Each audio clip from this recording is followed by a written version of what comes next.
Hello friends, आप देख रहे हैं अपना यूट्यूब चैनल आरबीसी क्लासेज। आज की वीडियो में हम डिस्कस करेंगे कक्षा 12 का इतिहास विषय। इतिहास विषय जो चैप्टर रहेगा हमारा ईंटें, मनके तथा अस्थियां, जो कि चैप्टर 1 है। इस चैप्टर से हम कुछ महत्वपूर्ण प्रश्नों को डिस्कस करेंगे जो कि एग्जाम की दृष्टि से बहुत ज़्यादा महत्वपूर्ण है और अक्सर एग्जाम में पूछे जाते हैं। तो आइए देर न करते हुए अपने क्वेश्चंस को शुरू करते हैं। पहला क्वेश्चन रहेगा, हड़प्पा सभ्यता के में मनके बनाने के लिए प्रयुक्त पदार्थों की सूची बनाइए। चर्चा करेगी कि इन पदार्थों को कैसे प्राप्त किया था। जो हड़प्पा सभ्यता में मनके बनाए जाते थे उनके लिए कौन से पदार्थ प्रयोग किए जाते थे और उनको कहाँ से प्राप्त किया जाता था, आपको बताना है। तो वो पदार्थ जो हैं कहाँ से प्राप्त किए जाते थे? कार्निलियन, सुंदर लाल रंग का, जैस्पर, स्फटिक, क्वार्ट्ज तथा सेलखड़ी जैसे पत्थर, तांबा, कांसा तथा सोने जैसी धातुएं तथा शंख, फयोन्स और पक्की मिट्टी सभी का प्रयोग मनके बनाने में होता था। क्वेश्चन पूछा है जो मनके बनाने के लिए प्रयुक्त होते थे, तो क्या क्या प्रयुक्त होते थे? सुंदर लाल रंग का जो कार्निलियन है, जैस्पर है, स्फटिक है, क्वार्ट्ज तथा सेलखड़ी जैसे पत्थर, तांबा, कांसा तथा सोने जैसी धातुएं तथा शंख, फ्योन्स और पक्की मिट्टी सभी का प्रयोग मनके बनाने में करते थे। अब ये प्राप्त कहाँ से होते थे? दो तरीके जिनके द्वारा हड़प्पावासी शिल्प उत्पादन हेतु माल प्राप्त करते थे। कहाँ से प्राप्त करते थे? वो दो तरीके कौन से थे? उन्होंने नागेश्वर और बालाकोट में, जहाँ शंख आसानी से उपलब्ध था, बस्तियाँ स्थापित की।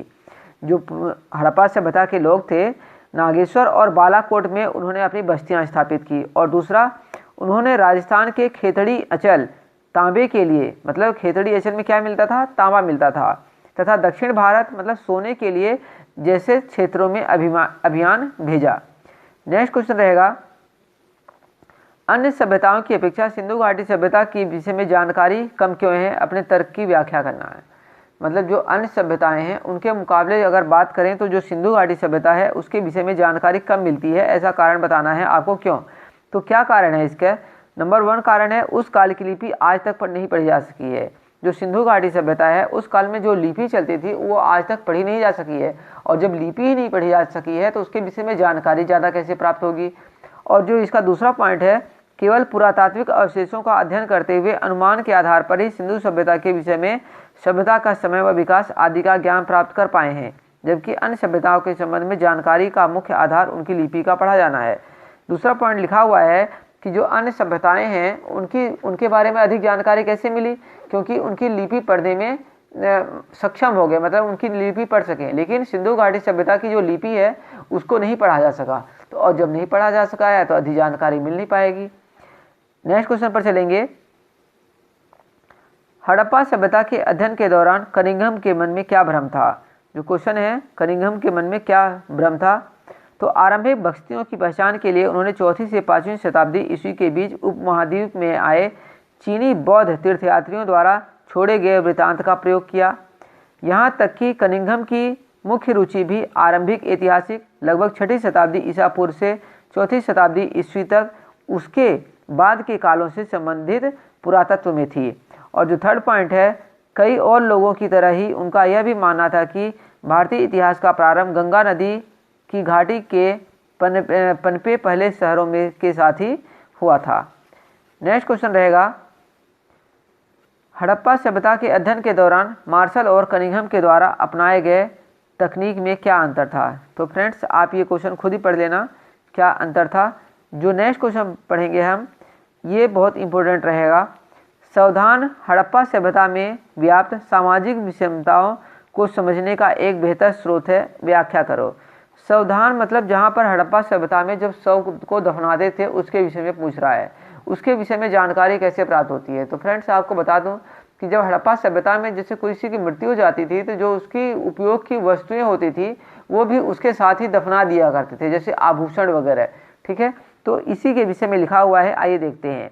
सावधान का अध्ययन सामाजिक विषमताओं को परखने की एक विधि है। हड़प्पा स्थलों से मिले सावधानों में आमतौर पर मृतकों को गर्तों में दफनाया जाता था। इन गर्तों की बनावट एक दूसरे से भिन्न होती है। फिर कुछ कब्रों में कंकाल के पास मृदभांड तथा आभूषण मिले हैं, जो इस ओर संकेत करते हैं कि इन वस्तुओं का प्रयोग मृत्युपरांत किया जा सकता है। पुरुष एवं स्त्री दोनों के साधनों से आभूषण मिले हैं। मतलब हड़प्पा सभ्यता में पुरुष और स्त्री दोनों की मृत्यु के बाद उसके शव के साथ ही कुछ आभूषण वगैरह मतलब उपयोग की वस्तुओं को दफना दिया जाता था। माना जाता था कि मृत्यु के बाद भी इन वस्तुओं का ये प्रयोग करेंगे। तो ये जानकारी मिलती है। नेक्स्ट क्वेश्चन की बात करेंगे। हड़प्पाई जल निस्तारण प्रबंध के बारे में एक लेख लिखिए। मतलब तो इसको थोड़ा डिटेल से बताना है। इंपॉर्टेंट क्वेश्चन है फ्रेंड्स, मोस्ट इंपॉर्टेंट क्वेश्चन है ये। क्वेश्चन पूछ रहा है कि हड़प्पा सभ्यता में जब जल की जो निकासी का प्रबंध था उसके बारे में आपको बताना है। तो आपने जरूर ये पढ़ा होगा कि हड़प्पा सभ्यता में क्या था कि उत्तम नगर व्यवस्था थी। मतलब क्या है कि घर पक्के बने हुए थे, नालियाँ बनी हुई थी, जो नाली रहती थी अंडरग्राउंड रहती थी, ढकी हुई रहती थी, स्नानागार हुआ करते थे। तो ये सब जानकारी आपको प्राप्त होगी। तो इसी के विषय में पूछ रहा है, पानी की निकासी के विषय में, जल निस्तारण प्रबंध के बारे में पूछ रहा है। तो आप इसको अच्छे डिटेल से बताना है। कैसे बताएंगे? इस नगर की एक प्रमुख विशेषता इसका जल निकास प्रबंध था। इस नगर की नालियाँ मिट्टी के गारे, चूने और जिप्सम की बनी हुई थी। नालियाँ कैसी थी? नालियाँ पक्की नालियाँ थी। इनकी बड़ी ईंटों और पत्थरों से ढका जाता था। इनको बड़ी ईंटों और पत्थरों से ढका जाता था। जैसे आजकल नालियाँ जो होती हैं, बड़ी नालियाँ, आपने देखा होगा कि उनको ढक दिया जाता है। ठीक है, इसी प्रकार की जो बनावट है प्राचीन काल की जो हड़प्पा सभ्यता है वहाँ पर भी मिलती है, जिनको ऊपर उठाकर उन नालियों की सफाई की जा सकती थी। घरों से बाहर की छोटी नालियाँ सड़कों के दोनों ओर बनी थी, जो बड़ी और पक्की नालियों में जाकर मिल जाती थी। वर्षा के पानी के निकास के लिए बड़ी नालियों का घेरा 2.5 से 5 फुट तक था। मतलब जो बड़ी नालियाँ होती थी, जैसे आपने देखा होगा कि काफ़ी गहरी खुदाई होती है, उनकी बनती हैं।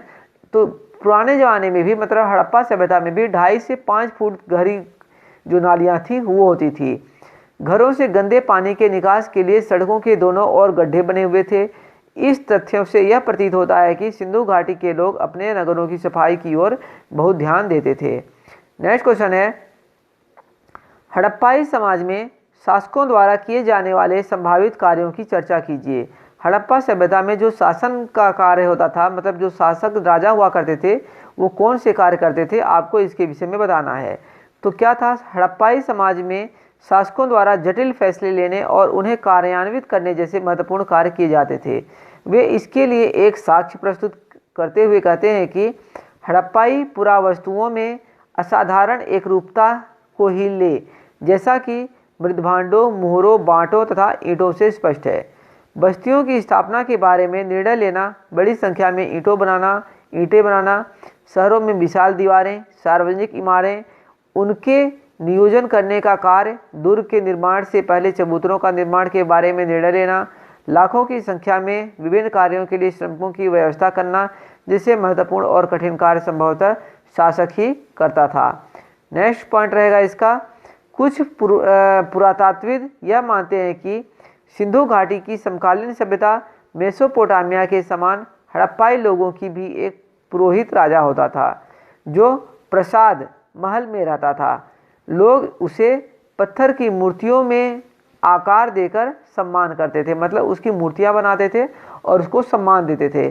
संभवतः धार्मिक अनुष्ठान उन्हीं के द्वारा कराया जाता था।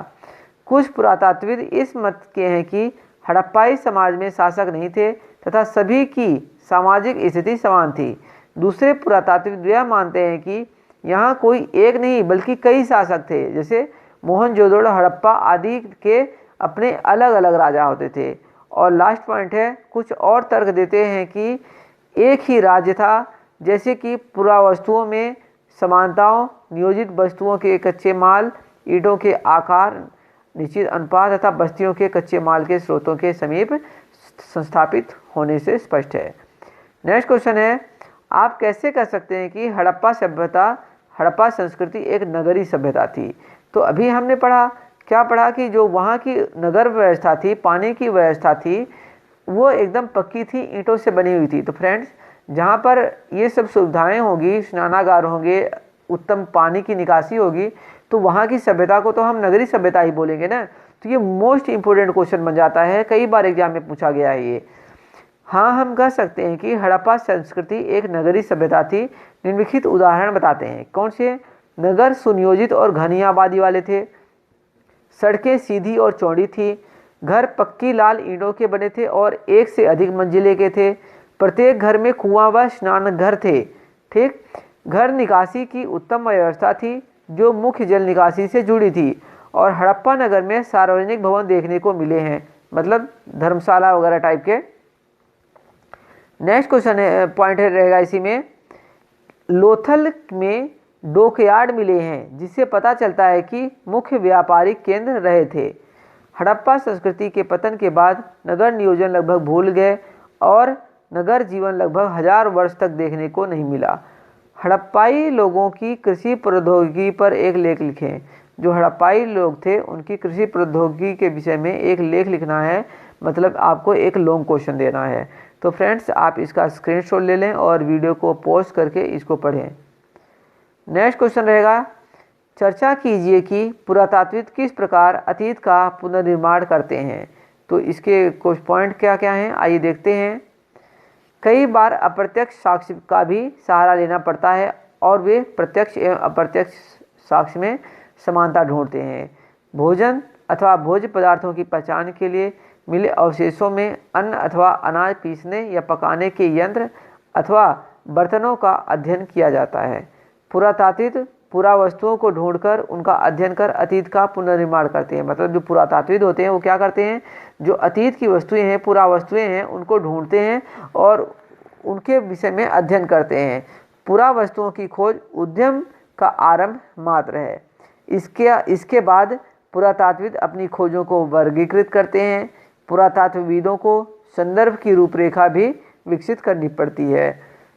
छठा पॉइंट है, शिल्प उत्पादन के केंद्रों की पहचान के लिए प्रस्तर, पिंड, औजार, तांबा, अयस्क जैसा कच्चा माल इत्यादि ढूंढते हैं। वर्गीकरण का एक सामान्य सिद्धांत प्रयुक्त पदार्थों जैसे पत्थर, मिट्टी, धातु, अस्थि से संबंधित होता है।